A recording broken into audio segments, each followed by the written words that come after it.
all right. Welcome back to another episode of the Critics Collective. I'm Legacy Lingo. I have my beautiful fiance Jessica with me, and I am also again honored to have Big J and Lolo Loves Films to join us for this review. I'm so happy we could actually get together and discuss this because the last two we had, I actually enjoyed them a great deal. So I'm actually excited to be reviewing with you guys again.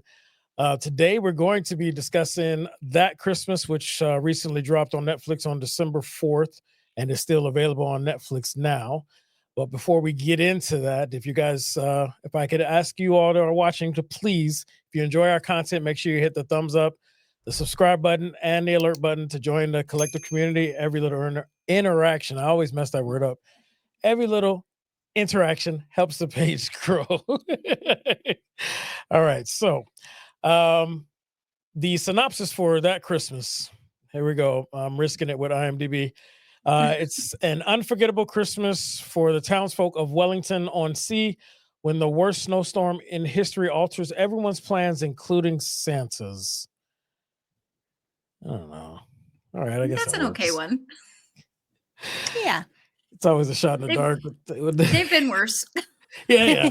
I mean, it covers some things. It checks some boxes. It checks some boxes.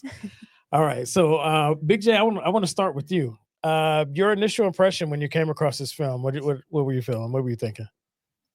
Uh, I had high hopes for it. I'd say I had good expectations for it.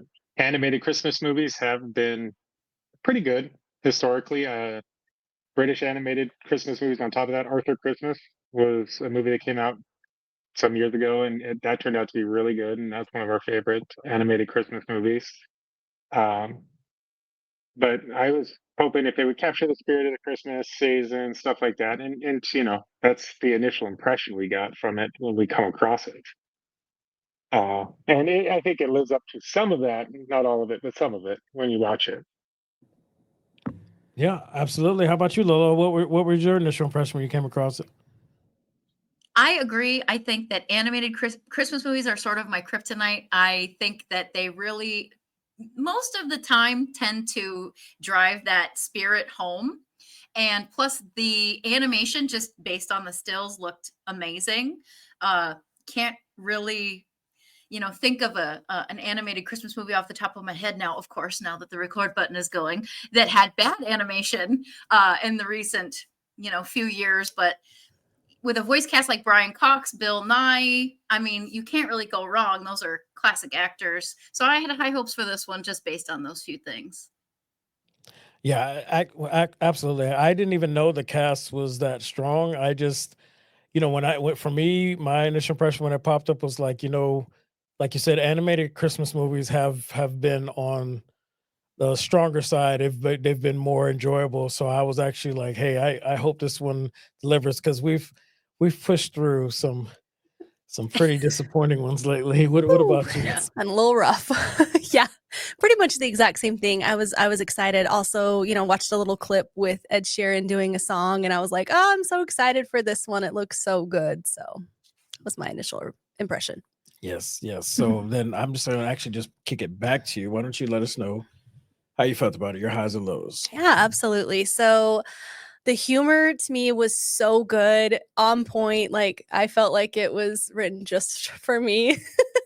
I loved the beginning with the school play. I'm not going to spoil too much, but kind of that fresh take on the birth of Jesus. And I was laughing hysterically the entire time. Just loved, the three wise women talking about climate change. And then, of course, we get the pop songs, which was like, I am here for that. So, favorite moment was like, Papa don't preach. She's going to keep her baby. I was dying.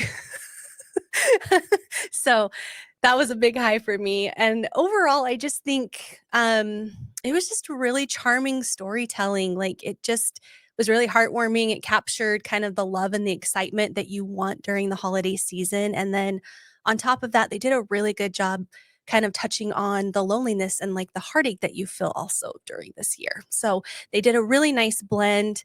I really loved the attention and the care with all of the different characters and their relationships. I felt like they gave us just, again, really good storytelling. And you really understood their intentions and kind of the love that they had behind all of their decisions.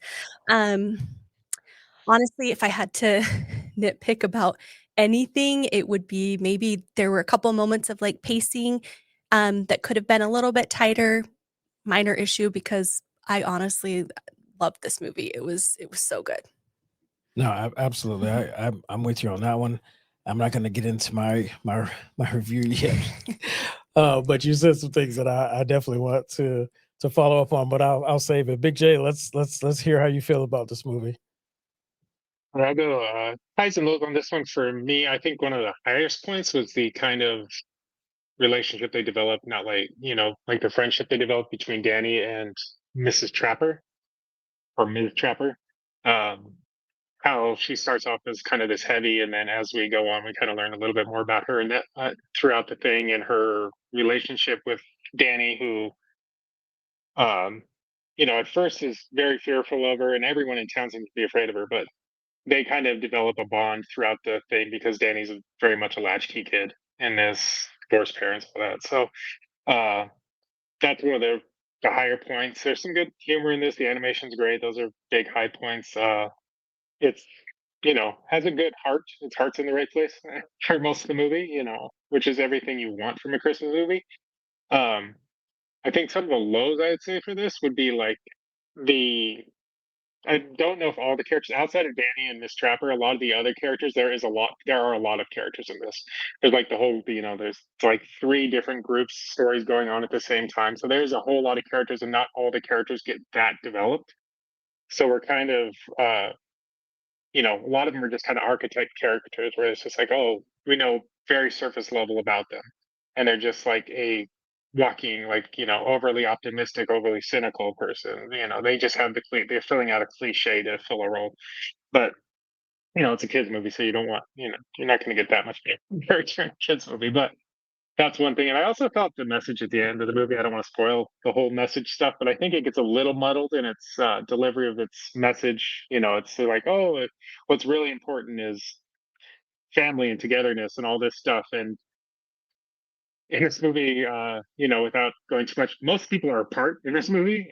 And like, presents don't really matter, but the presents play a massive role in this movie towards the end. So it's like, you can't like say presents aren't that big a deal and then have presents play this humongous role in the movie, But that's it. Oh, I mean, it's still an enjoyable movie overall. I think it's a fun movie to watch. No, yeah, absolutely. I agree with you about the message towards the end. It started off pushing one message, and then it kind of slid in another message, and then it was just kind of like, take your pick, take your pick. Yeah. How about you, Lolo? How did you feel about it? I liked it for the most part. I'd say the highs, the animation, again, beautiful. I did like all the pop music. I kind of wondered while we were watching this how much it cost to make, because they had Dua Lipa, they had Madonna, they had like big name. What was the not Here Come the Hot Stepper? It was one of those other Boom Shakalaka, that's what it was. They had some really big hits in this movie. The voice acting is fantastic. I really like that. I connected with the emotional storyline when it came to Danny, and there's a little bit of an absent parent situation going on multiple fronts. I could relate to that, sadly, especially around the Christmas season, the holiday season. It gets a little sad, so they got me in the feels with that. That Ed Sheeran song made me cry. I put it on our Christmas playlist, our Spotify playlist. So when we were driving around looking at Christmas lights, it came on, and I was like, "Oh, this is a good song." And then when you watch it in context, you're like, "Oh, I have to go cry now." So that was good. It's not too long. It doesn't really overstay its welcome. Like Jessica said, maybe a couple pacing issues here and there in terms of lows. The present thing kind of irked me a little, rubbed me the wrong way as well. But not so much that I would say don't watch this. I would definitely recommend this if you have a family. My one biggest complaint is, who leaves their kids on Christmas Eve? I'm just sitting here going, this group of parents, like, I understand the need for parental time, going to a party. It's not like they were even going like Christmas shopping. They were just going to a party and leaving all of their tween and teen kids together in a barn. And I was like, okay, maybe England does different things than in America. It was just a little like, I'd be sad if I got left alone on Christmas Eve. Oh, So, yeah. That was questionable too. Questionable for me too. But I have to say, for me, I did really enjoy it. I laughed out loud a lot. I laughed out loud a lot. I did get the emotional connection with the situation. I felt a few of those emotions, and but I still, the fact that it made me laugh out loud so much really stuck with me. But also, a lot of the times, what we get with these holiday movies is we just get scenarios that take place during Christmas, so they don't feel Christmassy. And I actually liked what we were getting, at least for the most part in the beginning, as far as the whole naughty or nice thing and the magic behind it. It really felt Christmassy to me, and I really enjoyed that. And then what I don't want to spoil, but basically what developed from that, it was like, you think you're getting one situation, and then you realize that there's some love or some heart behind a lot of the actions there. So that really touched me, and the fact that it felt so magical and felt like Christmas, it really stuck with me. I think for me, the only real low that I have, well, I did agree with the muddled message, the present situation, but also, and I don't want to spoil, but I was when Santa started doing things to save Christmas, I don't understand why everybody couldn't be saved. If you really want to save Christmas, there's a group of people. I don't want to say who because I don't want to spoil, but they needed the help. yes. It's just like, wait, I like, gotta "Nope." go back and It's fix not- Christmas. Was like, but isn't this a part of fixing Christmas? And that just got overlooked. And I was like, okay, I don't understand this part. I kept saying, I was like, is he not gonna fix this problem? And it really bothered me. But hopefully, if you guys end up watching and you know what I'm talking about, let us know in the comments, and then we can interact back and forth. I don't want to spoil, but I think that was probably my biggest issue, because I felt like, especially the fact that Santa turned back to fix this. I'm like, okay, so you're coming back to fix it. This is a big part of fixing Christmas, but whatever. I digress. All right, so There was one other thing I thought of right now that I wanted to piggyback off of Go ahead. Jessica. This movie talks more about climate change than Twisters did, which I thought was wild, that Twisters like refused to talk about climate change in a movie about massive tornadoes in this climate. At least this movie talked about climate change. So Yep. I was here for it. I was like, thank you. Yep. No, yeah, they were touching on everything, and that was very, I was very, very appreciative of it. I was very Yes. appreciative of it. And Jesus would be a cool hipster. he would be. Absolutely. now. All right. Oh, I'm hitting the wrong buttons here. Okay, so let's go ahead and get to my favorite part of rating this film. We do give accolades as ratings between 1 and 5, and the critics' collective accolades look like so. And if you are giving a 5, it's an excellent, must watch, highly recommended for all viewers. 4 accolades is good, worth watching, but has notable flaws. 3 accolades, average, some enjoyable moments, but lacks significant impact. 2 accolades, below average, some redeeming qualities, but generally disappointing. 1 accolade, poor quality, not recommended, or 0 accolades, horrible, absolute trash, like Venom: The Last Dance. All right. Let's see what happens in 2025. Hopefully they'll give me something else, because right now I didn't even watch Craven because I whatever. Anyway, we're not gonna get into that. So let's start with you, Lolo. How many accolades are you giving this film? I will give That Christmas 3 accolades. I think that is a solid movie you should probably think about watching, but I don't think I'd incorporate it into my every year watching. Maybe every other year. How about that? Every other year. I like it. I like it. How about you, Big J? How many accolades, sir?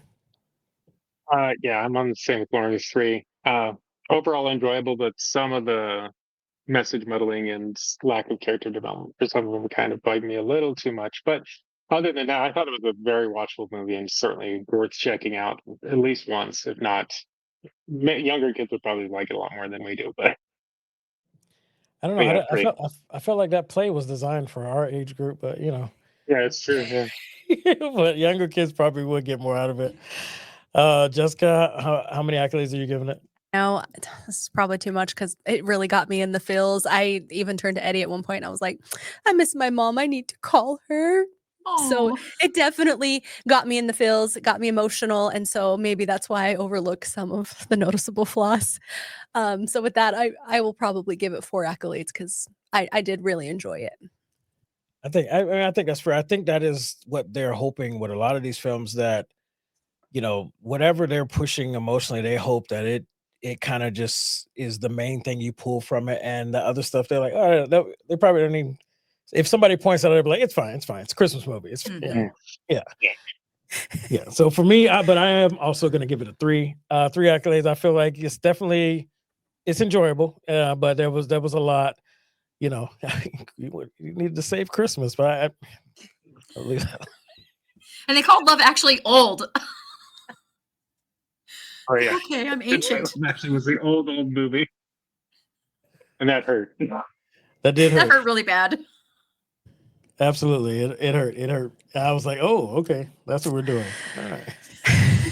All right. So if you guys definitely, if this has pushed you to go watch it, please come back in the comments and let us know how you felt about it, how many accolades you would give it. And then once you do watch it, go ahead and let us know in the comments. As far as if you thought Christmas should have been saved, I really want to have a conversation about that. If Christmas was fully saved, or if Santa should have done more, let's talk about that, please. All right. And if you like the content that we've been creating for you, please, again, share this video, keep the conversation going, hit the thumbs up, subscribe button, and the alert button to join the collective community. All right. So this was That Christmas, which is available on Netflix. I am Legacy Lingo. I have my beautiful fiance, Jessica. We have Lolo and Big J, and we will see you guys on the next one.